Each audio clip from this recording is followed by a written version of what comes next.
Oh, good evening. Sorry about the late start. Technical issues. Let's blame it all on Larry. No, not really. Everybody blames Larry. Do you know what? I had a nightmare moment then. I don't know what it was. It was the internet or what. But we are live now on all platforms. So if you're watching, thank you so much for watching and joining us on our weekly quest of entertainment news and everything else around it. Please hit subscribe, follow, share, and tell your friends. We want to make this a safe place. We want to make this a fun place. Larry's just showing off his collection. How many pieces have you got, Larry, in your room? Have you ever counted how many figures you've got? I've never counted, but I at least have a few hundred at minimum. Because there's more in my bedroom. I have a shelf in there And that probably has about 50 of them in what there. does your wife think of that? She Oh, thinks we don't have enough shelf space. this is why a man room is always important within a house and like This is true. Maybe if everybody likes, shares, and subscribes on the YouTube channel, Be More Super, maybe Larry can get a nice room if Brian wants to pay him in the future. we just do a just giving page for before Larry loses it, as I would like to say, which would be a great idea for another show. But yeah, no, what a week. What a week. I know that you're not entirely a Super Bowl fan, but did you catch any of the game? I caught a couple minutes with one of the players hurting his ankle, and I watched in my opinion, and a lot of people are going to hate me, the underwhelming Super Bowl performance by Rihanna. I'm a fan of Rihanna. I know quite a few of her songs. I just thought, like, people are like, but she's pregnant. I'm like, well, that doesn't give it. She could have, if you would have brought out Jay-Z, if you would have brought out with when they start playing Run This Town, if you would have started going into Monster and brought out Eminem. I mean, she has some guests on some of her songs, or she's been a guest on other songs that would have just blown the house up, just the Okay, roof so off the house. so if you had a choice, Rihanna or 50 Cent hanging upside down, who who would you I choose? like last year's better. Last year's is probably one of my favorite Super Bowl performances of all Yeah. time, and I'm a big hip hop fan, so like everybody on there, from like Dre, Snoop, Eminem, like I probably like oh I'm blanking on his name right now. Kendrick Lamar, probably the least Hmm. out of everybody that was on there.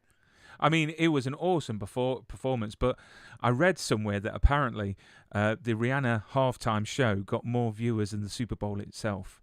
So the Super Bowl was something like 118 million, something like that. But then Rihanna got like 10 more million viewers for just the halftime show, which I think's incredible.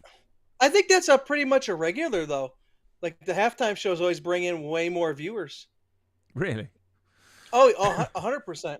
I remember there was one year like WWE or F at the time actually put on their own halftime show. It was like an empty arena match with Mankind and The Rock, and it was probably one of my favorite matches of all time. And it's like, hey, the phone was ringing. He's like, hello? Oh, Mick, somebody's on the phone. It's my boot. But I think the biggest thing to come from that game was Chris Stapleton's rendition of the national anthem.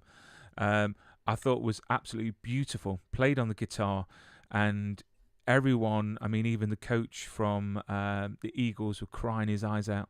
But no, what a game! I've got to say, I stayed up. I think I went to bed about 3:45 in the morning, and it was such a close game. And the Chiefs played it extremely well. They used the clock very, very well. But both teams, gave a great spectacle for anyone that's a fan of American football. But another thing that comes from American football is obviously the trailers and the adverts, because these companies pay hundreds of millions of dollars to literally have a 30-second slot. So we are going to go over that very shortly after our quick chat about episode 5 of The Last of Us, which I've got to say was incredible. I mean, I don't know what your view was of the last episode, because obviously episode 4 it was quite laid back. It was a bit like a traveling episode, and it was quite nice to establish, Ellie and Joel. But what did you think of episode I 5? I enjoyed the episode, but I feel like the show's starting to get into the filler.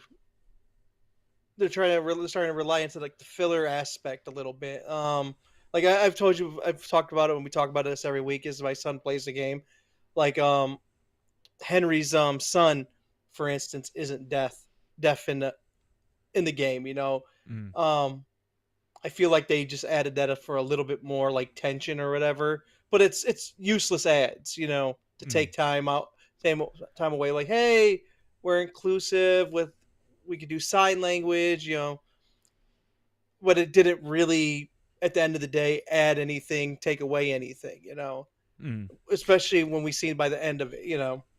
Like I mean, yeah, go on. no, I was saying like they kind of dragged out some of the episode a little bit too, just and I think I understand why they dragged it with such a sad ending of the episode, you know, but like there's the action was little to none, even Mm, with the big thing we're about to talk about. mm. I mean, I again, it's going to be very hard for the show, the runners of the show to keep within what the game is, because if we wanted a carbon copy of the game, literally, people might as well play the game. So the fact that making him deaf, I thought gave a bit more, I think, heart to the episode. I mean, I think you felt a lot more sorry for the situation, and the connection with Ellie and him, the fact that he's deaf and seeing him play together was quite nice. Um, it was such a good episode, though, in the way that it showed Joel's sort of, personality more. I mean, when he turned around to the guy and said, don't do it, don't." You knew what was going to happen. My favorite line of the whole episode, it made me chuckle, is like he just has an a-hole voice. He can't help it. It's true though, and he just kept on doing it, and she was like, "Come on." But no, we're talking about the bloater, which is, I've got a picture here, which I will bring up. Which I've got to say, I was quite shocked to read how much this costume, this outfit, cost to make. Have you got any guesses on how much it cost to make this, bearing in mind how much we've seen of it on screen? I mean, considering that they said I believe it was the Tobey Maguire Spider-Man costume cost upwards of $1 million, like per suit. I'm guessing right around maybe like 600,000. Oh, you're so close. $500,000 to make this suit. And bearing in mind, we see him at night. We see him, with flames effects. So they could technically get away with a lot of stuff within that shot. And the fact that they spent $500,000. Do you think we're going to see him later on in the show? Oh yeah, 100%. We're gonna see more bloaters. I mean, obviously Adam Basil, who is a stunt performer that actually plays him, without the costume, this man is hench. And I mean, muscles on muscles, which I presume you would have to be to carry this costume off. But it was such, I mean, even the girl in the car doing, Oh, the acrobatics and all that. oh, Yeah. yeah, scary as hell. But we see the demise of Catherine, which I was quite sort of pleased with, because I think she would have been a bit of a, again, not playing the games. I don't know, what was going to happen. So for me, I was glad that Catherine, got to the, got killed. Yeah, like at that point, like she's kind of lost it over the death of her brother, but at the same time, as bad as she was, and she came off of, you have to understand like the world that they live in. It's like Henry and her weren't good people by the end of that, and they Mm, both did things that affected them in such a way that made them into the bad people that they were. Whether mm, it's his son getting sick or her brother being killed, which and Henry even talks about that. You know, he's like, I'm not a good person, but I had a mm. reason for that. Yeah. We've just got Julia saying hello. Julia Hey, Plews, girl. a fan of the show. Hope you're doing well. Maybe one day we could, persuade Joseph Morgan to come onto the show, because I know he's got plenty of fans out there, and I think it would make everything go crazy if we got him on as well. But yeah, I mean, I'm looking forward to what we've got, left of the show. Obviously, season 2 is going to be absolutely amazing. I think they're doing such a good job. They really, really are. I mean, there's nothing more scary than fast-moving zombies. Walking Dead, yeah, it's a bit scary at times. But this is proper, like, in your face. I actually read an interesting thing, is that the word zombie was banned from set on Last of Us. And I kind of agree with that, because these aren't zombies. These are infected. Yes, fungi. Yeah. Well, yeah, I suppose. I think we see them, and the fact that they're biting, we associate them with them. So we don't want to offend any infected, people out there that's currently looking for new hosts. We won't call you zombies from now on. That's offensive to me. But if you're offensive, make your way to Detroit. I will put the address just at the bottom, and you can go and say hello to Larry. So as you can see at the bottom of the screen, we've got some awesome icons there, and that is just a few of the trailers that hit the Super Bowl at the weekend. And I've got to say, The Flash. Let's start with The Flash, because The Flash, for me, is one of those films I've been waiting so long for, and a lot of the controversy and the rumors around it, and how good is it going to be. To be fair, I didn't think it was potentially going to be this good, even though it's a Flash from the Snyderverse. I was really surprised with the trailer. I really was, and the artwork that's coming out for it now is just incredible. I mean, we were talking about posters the other week. I mean, this poster here is just jaw-dropping. It really is. Hey, if anybody wants to send me that poster in a nice frame, I am not going to stop you. And you know what? It's got an awesome place there for autographs. So if you ever want to get it signed by Ezra or any of the cast, it's perfect location. It really, really is. So yeah, I mean, again, coming out relatively soon. All the buzz is building on it, and we got a Super Bowl sort of cut. But what I've done, I've actually got the full trailer, because I wanted to treat people to the full trailer here. So let me just get rid of this image, and we'll play the Flash trailer, and we'll have a discussion afterwards. Here we go. Tell me something. You can go anywhere. Another timeline. Another universe. So why do you want to stay and fight to save this one?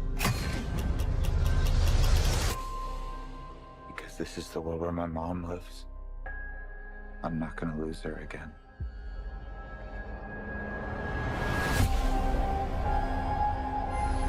Time has a pattern that it can't help reliving. Different people, different worlds, drawn to each other like magnets.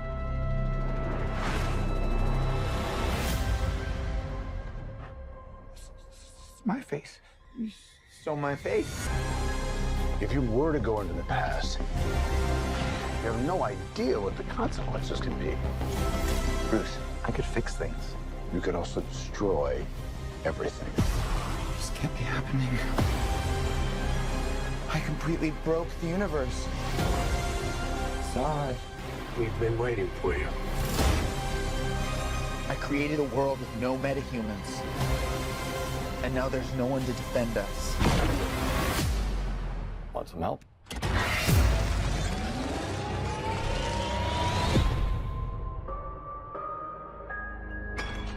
Oh. You are? Yeah. I'm Batman.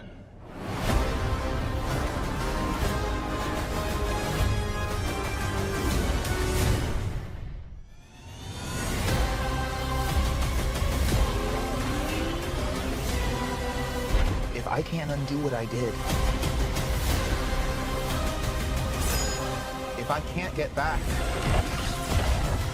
there might not be a future.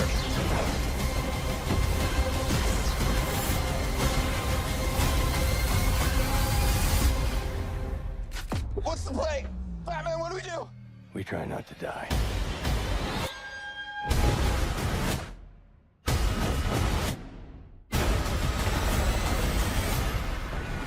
It's not Clark.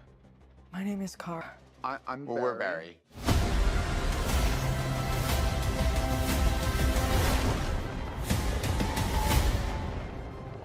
Barry, what are you doing? Our kids are gonna want to see this.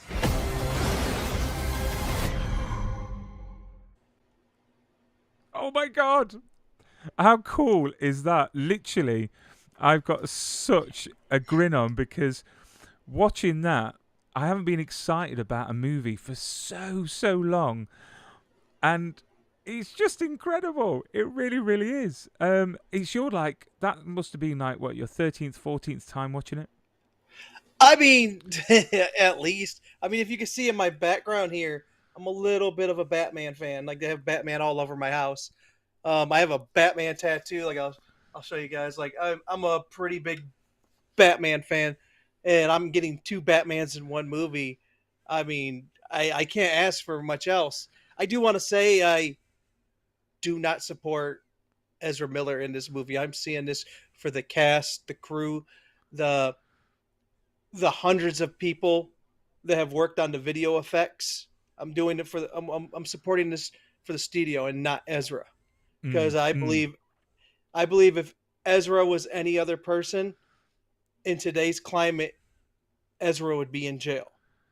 I mean, and I don't. I mean, at the end of the day, this whole production, has got thousands of people working on it.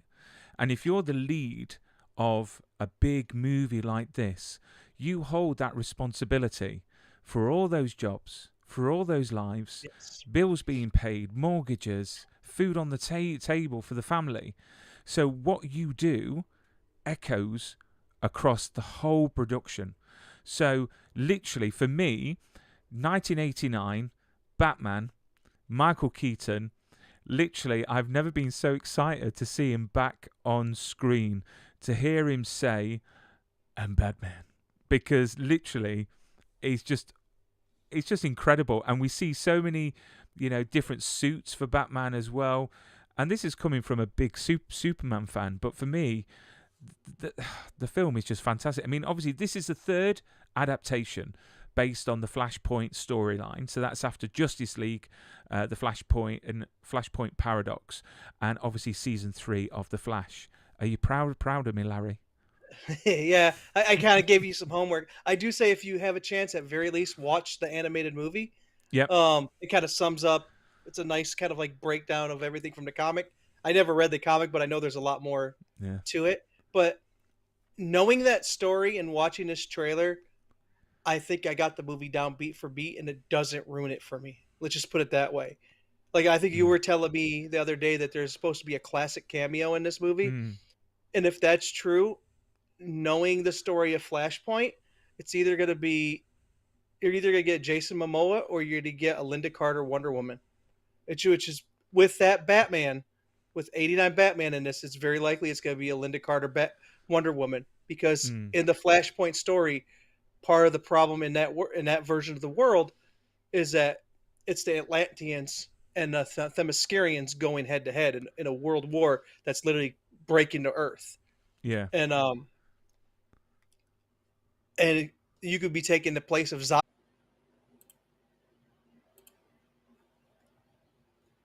We're back live again. I don't know what happened there. I really don't. Everything went dark. So can you hear me okay? I hear you now. So we're back live.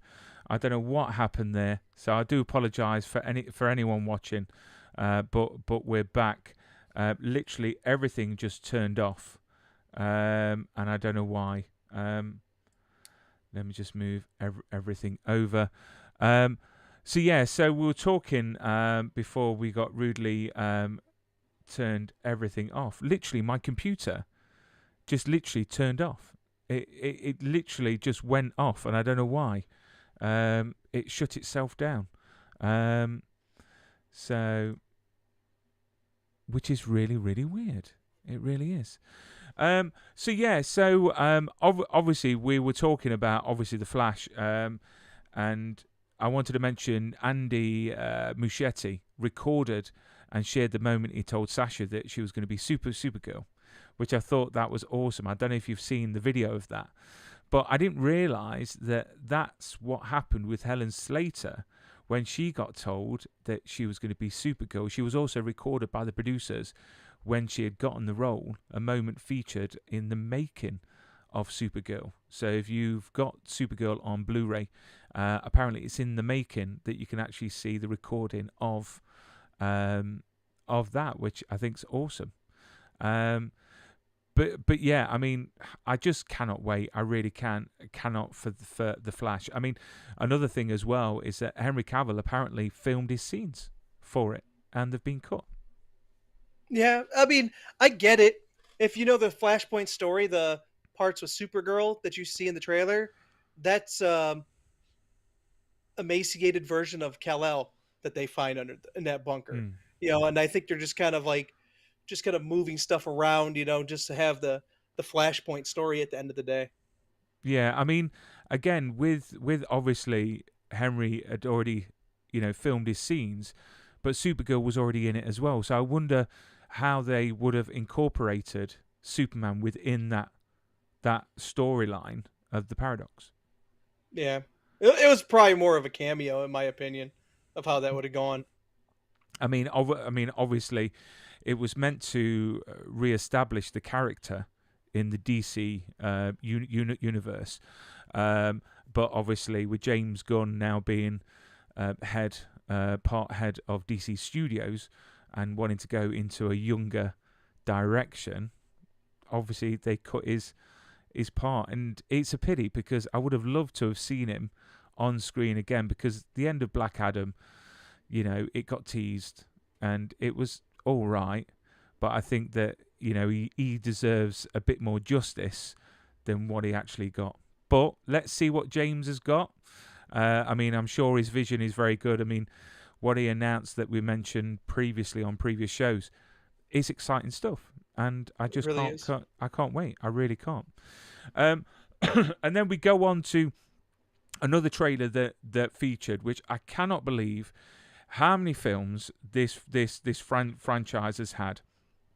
But it's the Fast and the Furious franchise. I know that you're not a massive fan, but I like beautiful cars. I like American muscle cars specifically.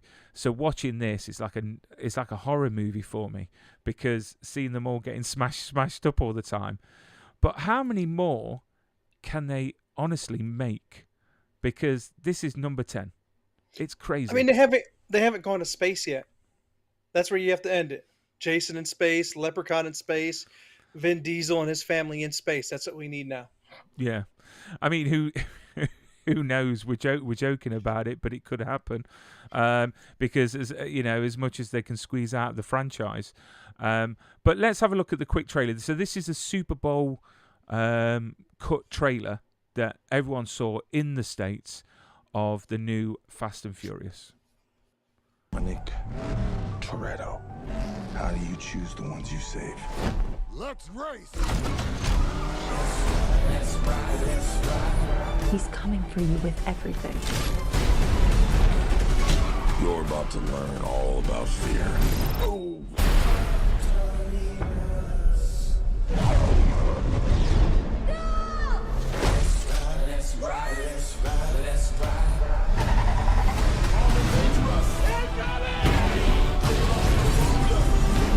What's the plan, Dom? I'm not sure anymore. I never accept death when suffering is owed. You made one mistake. You never took my car. See you soon, Dom.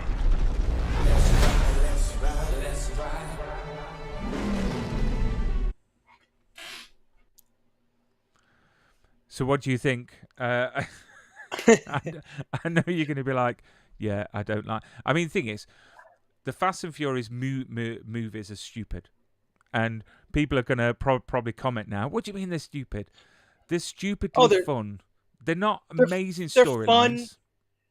I think it was Joe Bob Briggs, who does this horror show, once said something along the lines: the biggest sin a movie can make is not be entertaining. Mm. So I kind of agree with that. If it's out there entertaining somebody, it's for you. I can't forgive this movie already for ruining one of my favorite songs by Notorious B.I.G. And that was just an awful rendition of that song.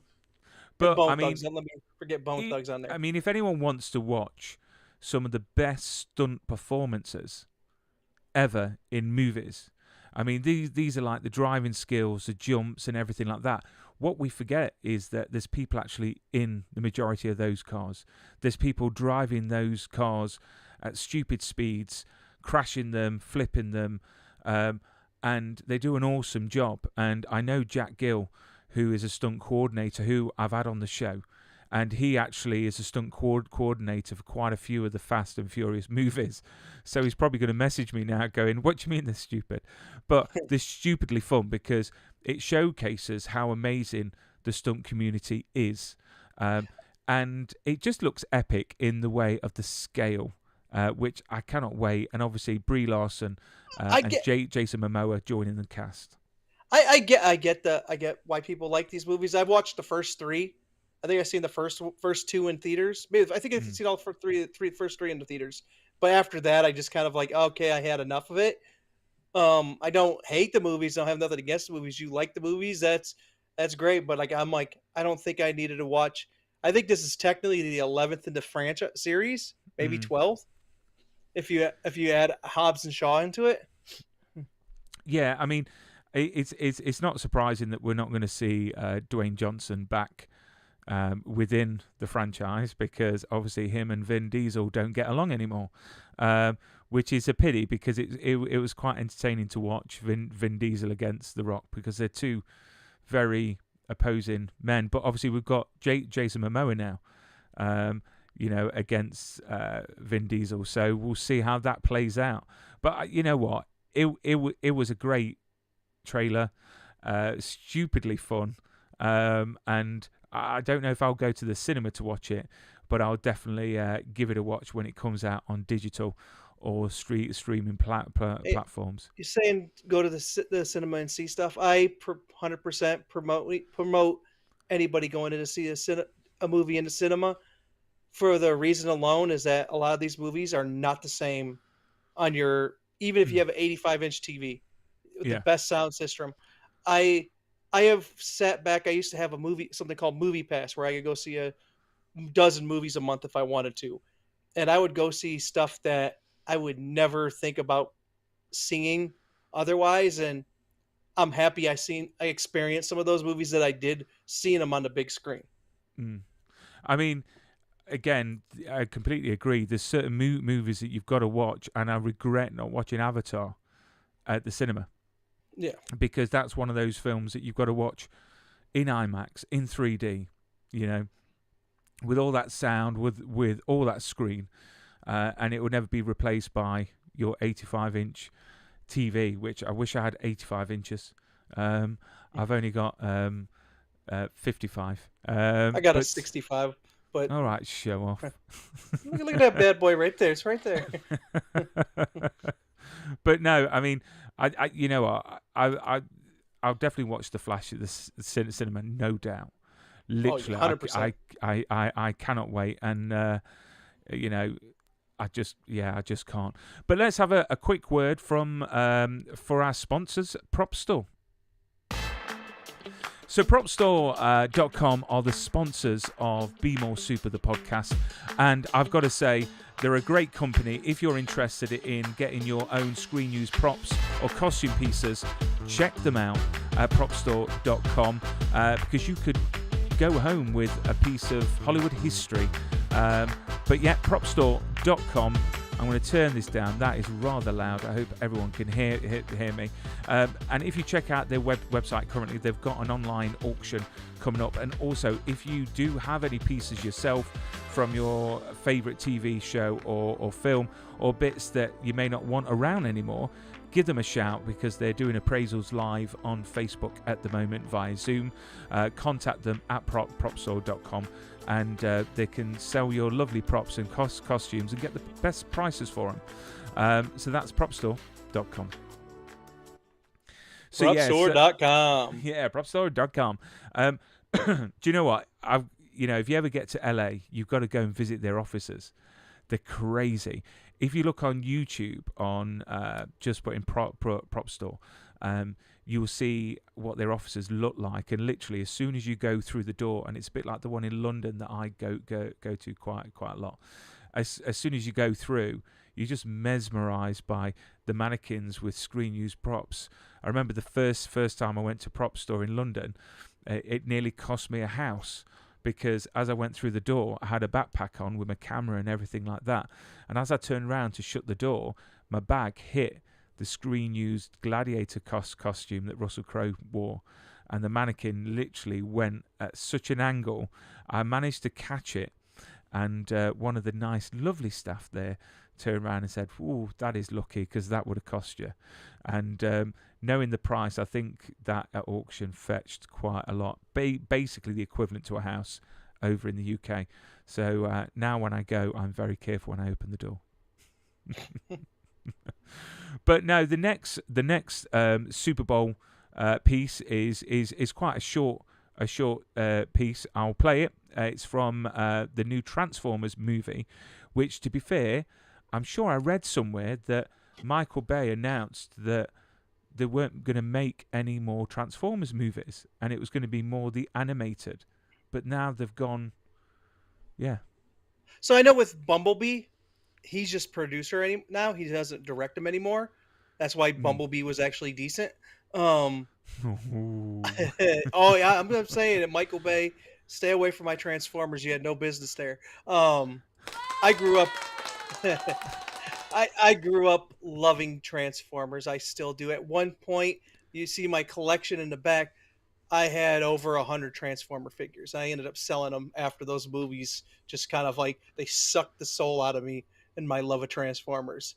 You know, like I'm sorry, I don't want to see the Constructicons with two giant wrecking balls, and that's not Transformers. That never was Transformers. You know, I like seeing the original animated movie where Prime goes, "Okay, Megatron, one shall stand, one shall fall," you know, and you're crying as a kid watching Optimus die. That was, and I've never got that out of any of these 10 movies. Bumblebee was a joy though. Yeah, and this Transformers movie is apparently classed as a sequel to Bumblebee.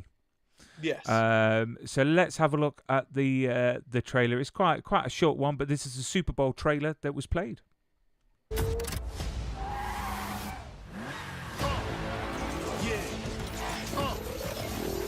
was all a dream. Woo! The name's Mirage. Come on, kill tap. I'm blowing up like you thought I would. Call the trip, same number, same hood. It's all good. Pull over! I'm not driving! Yeah. Nah. Relax. I'm Mirage, remember? And if you don't know, now you know. So that's obviously Rise of the Beast, and it's I've got some information here that, well, you'll know anyway. But obviously part of the film's pilot takes the inspiration from the TV series Beast Wars. And let me... Beast Wars is my favorite Transformer franchise of all time. Beast Wars, it doesn't hold up today from a visual aspect, because Beast Wars was actually the second CGI animated cartoon to ever exist, right behind Reboot. And it actually, like, that show actually broke a lot of ground with today, even what we still use today in that realm of CG. You know, like skipping stones on water. They developed it on Beast Wars. So when I watched this trailer, I watched a longer version of this trailer where they actually see Optimus Prime. You see Rhinox. You see Cheetor. and you see a few other ones too. Of what I understand, I read like a synopsis about this. It's going to be against the Terracons and not the Predacons, which I'm just kind of like, okay. I wanted because in Beast Wars they have the bad guys, like their Decepticons are the Predacons, and there's a giant purple T-Rex that Megatron is. Their version of Megatron is. And I'm like, oh man, I really wanted to see a giant dinosaur T-Rex on there. But I bet after they did the Dinobots in the past movie, they're like, let's not do another T-Rex. But I wanted to see Scorponok, and I want to see Dinobot, and I want to see I want to see that as a Beast Wars fan. I mean the full trailer. You would think, did this trailer do well? It certainly did. It had 238 million views in the first 24 hours. That is literally, with the exception of Spider-Man No Way Home, it's the second most popular trailer released by Disney ever, which I think I believe it. Amazing. I believe it.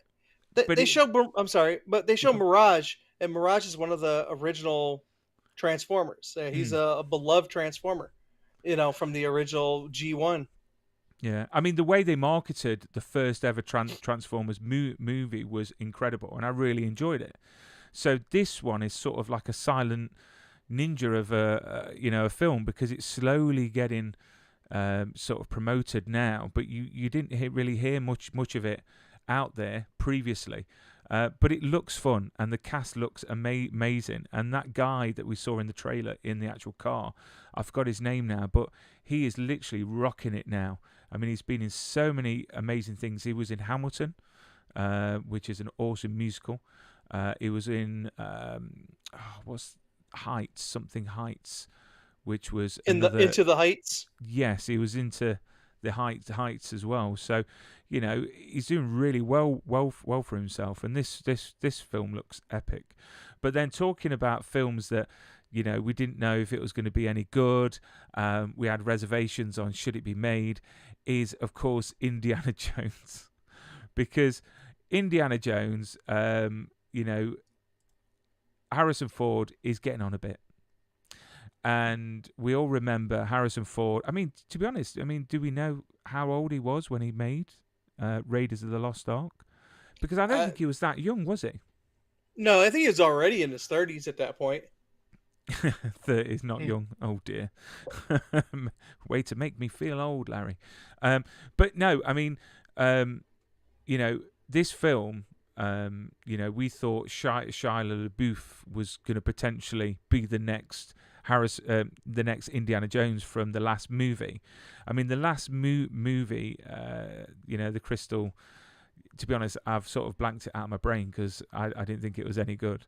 I just think that it was just the most obscure film I've ever seen. Remember, you could survive a nuclear blast in a metal refrigerator. It was quite good. Again, it's stupid. I call it stupid entertainment because, realistically, it's never going to happen. But it was quite funny to watch. Don't get me wrong. Again, the film production value was really, really good. But with this one, he's getting on a bit. And apparently, to get ready for the film, Harrison Ford would embark on a 40-mile bike ride and daily walks to get in shape. So it can't be that sort of old in spirit if he's doing 40-mile bike rides. Can you do a 40-mile bike ride? Yeah. Of course. If I had Harrison Ford money, I could get a nice motorcycle and go on a 40-mile bike ride. Of course. I'll play again the Super Bowl trailer. This trailer literally gives you the feels of what the originals, the first few gave you. So here we go with the trailer. Have we met? My memory's a little fuzzy. Are you still a Nazi?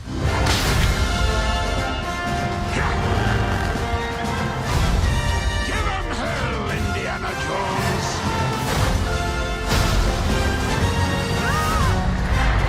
What are you doing here? Let's get you!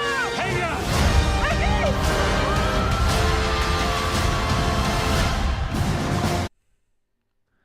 There we go, nice and short. And we see a few familiar faces. Again, I think that's added to how good this film looks like it's gonna be.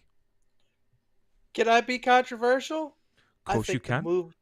I think the movie looks terrible. I think it looks terrible from the background CGI. I think it looks terrible with Ford's CGI'd head on the horse when he's riding a horse. There's nothing. Let me go back a little bit. When I was 4, 5, 6 years old, I loved Indiana Jones. I breathed Indiana Jones. Okay, one of my favorite movies of all time. It's not Raiders, but it's Temple, because Temple to me is what you call dumb entertainment, like the fun dumb entertainment. You know, it was so much fun, and for a 6, 7-year-old kid, that's an amazing movie. You know, Mm. and I was Indiana Jones. I had a brown leather jacket. I had a hat from my dad, and I would walk around the house with my belt and use it as a whip. This movie looks god awful. Like I'm sorry. I hate to say it. Do you know what? Just, You know what? Films are like a fine wine. You know, some like certain wines, some like other wines. I mean, what I would say is the trailers, again, it's someone taking bits of it and actually putting it together and hoping for the best. You know, I'm going to give it a go. You know, this is going to be the last one that Harrison Ford is going to be in, and Steven Spielberg has already said that they're not killing off Indiana Jones. So maybe at the end, I know he checks into a retirement home. I don't know, for archaeologists. We don't know until we watch it. The de-aging thing, yeah, I think too much CGI or CGI not done right looks terrible. I mean, you're talking about the Temple of Doom and Raiders of the Lost Ark. So Vic Armstrong was the stuntman that doubled for Harrison Ford in both of those. He also stunt doubled for Christopher Reeve in Superman as well, and Pierce Brosnan in Bond, and he's done everything. And I've got to say, back in those days, they didn't have that technology. They just used camera trickery to basically hide the face, you know, and it just made it more believable. So do you feel that technology is taking away a bit of the authenticity of what we see on screen? 100%. I miss the real. We've talked about this before and I brought up the Terrifier movies. You know, that's my guest. I want, man. I want to speak to David Howard Thornton. But I miss the real effects. Like we were talking about Last of Us at the beginning of the show, and seeing that bloater. That bloater had such an effect on screen because it was real. Mm. You remember that. You don't remember the millions popping out of the ground. They're just whatever fodder. You know, they're just background noise. But you remember that bloater. You remember the detail of the little girl's face when she climbed in the car, you know, and the way she was moving. You remember that because your brain knows that's real. And I watched that indie trailer. I watched the long cut version a couple times, and because I want to love it. I mean, I took my oldest son when he was about like 6, 7 to a showing of Raiders in IMAX. You know, I'm like, oh, come on, son, I want to take you to see this, you know, because I love Indiana Jones, and there's nothing that screams like I got to go see this. And I'm like, man, this dude, did he break a wrist or ankle on the set of this, or was that the Star Wars movie, or that both? Was Star Wars. He broke. It was on one of the automatic doors. So Yeah, the guy operating it did it wrong, and he broke, I think, his leg. Yeah, but I think he got injured on this too, you know, and it's everything looked CG'd on this. Every shot, I feel like it takes away from the cinematography. Like I'd rather see a great landscape, you know, like I praise the Flash, and yes, the Flash has tons of CG, but it's a superhero film. It's a superhero film with a man dressed as a bat and a guy who could run through different universes. So I'm going to give it I'm going to give it a little bit of a pass. But it's it's nice to see though some of the original cast back. So you got Karen and John back, you know, in the film, and it's quite nice. And so from a nostalgia point of view, again from the trailer doesn't always does the film justice. So I agree. I think it's going to be a good film. I mean, they filmed a lot of it up in Glasgow in Scotland. So the scenes where he's on the horse riding through the streets. So that is in Scotland. So they use Glasgow a lot. They used it for the Batman as well. Recently on the Matt Reeves movie. I can't remember the character's name, but the one who's wearing the fez. He's like, "Oh, Indy." Sulla. Sulla. I've been rewatching Sliders and watching that actor as Arturo on there, and I'm like, oh man, he's really aged since then. Oh, do you know what? He is an awesome guy to meet as well.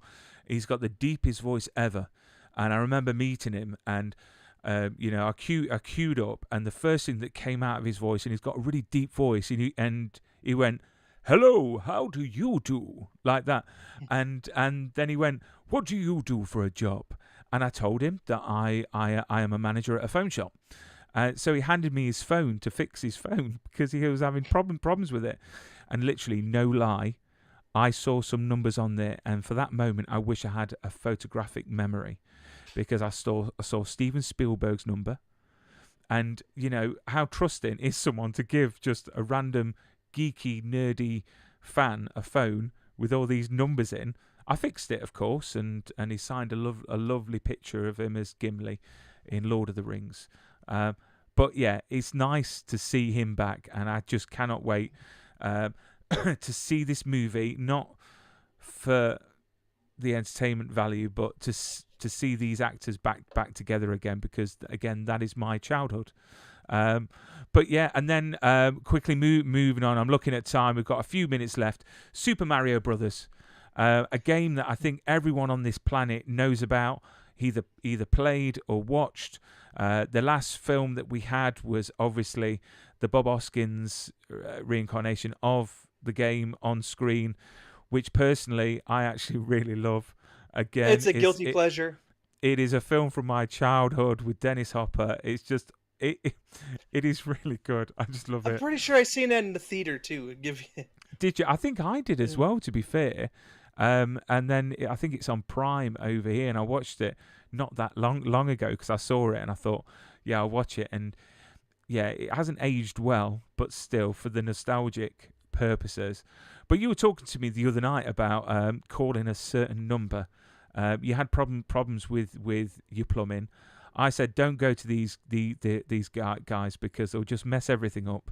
But you called the number, and apparently they did a good job. So let's run their advert for everyone to watch.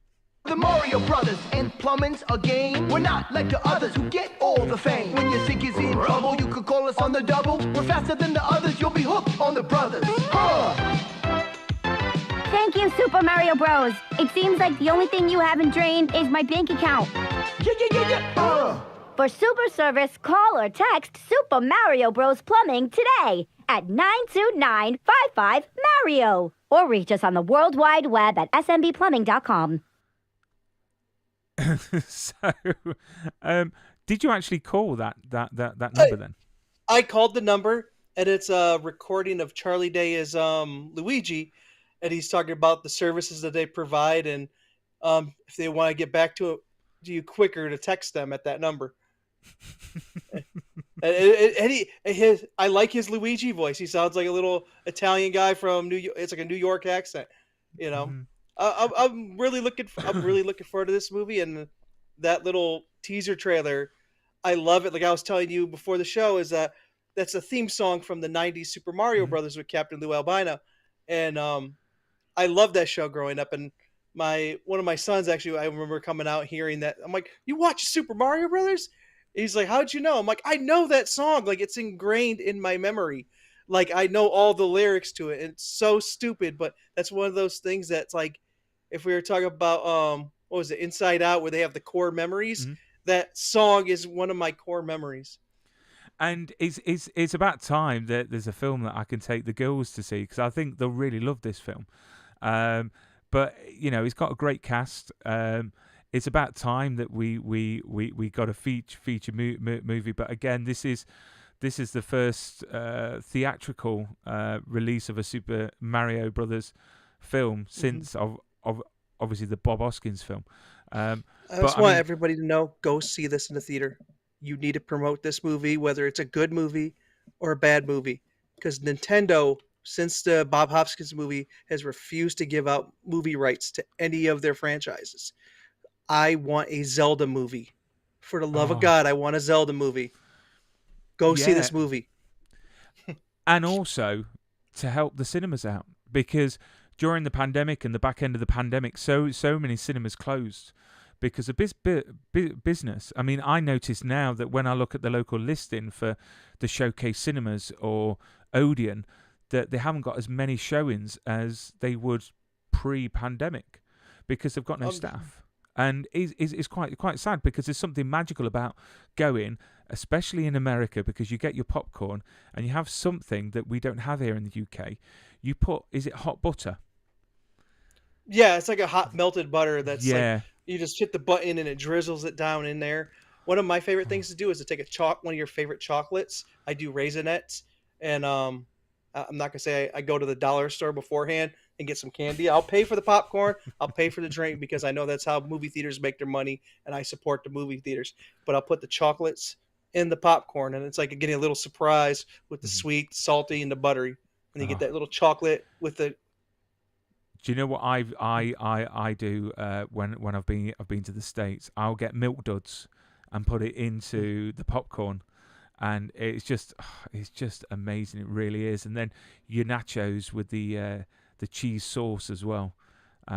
It's something. Maybe I have to make you a care package and send it to you. Oh, well, do you know what? This is what I was thinking. Sometime in the future, what we should do is do like a little care package. Choose like 3 or 4 things that is typically American, that we may not have over here, and I will package up 3 or 4 things that are British, and then I'll send them over, and we can do a live tasting of something that you've never heard of that is English, because I think that would be really funny. I'll keep my puke bucket next to me. yeah. There is some acquired taste, especially in Scotland, with Iron Brew and Lucasade and stuff like that. But I think that's all we've got time for. I you know what? Before we go though, I've got to tell you a funny story. I went to Tim Hortons at the weekend with the wife and my 2 girls, and it was quite busy. It was breakfast time. And my wife's going to kill me for saying this, but I thought it was so adorable and so embarrassing at the same time. So my wife had taken the girls to the toilet, and I was there waiting with our coffees and everything. And my little 5-year-old Cara comes out, bounding out with a big smile on her face, and she shouts on the top of her voice, "Daddy, Daddy, I've still got diarrhea." And when I was trying to calm her, like, go shh, shh, and she's like, what? I have got diarrhea. And I was like, not in a food establishment. And it was so sweet and so funny. I got diarrhea, Daddy. But yeah, it was a classic moment. But for everyone watching, sorry about the technical difficulty earlier on. I think the Gremlins are definitely in the machine somewhere.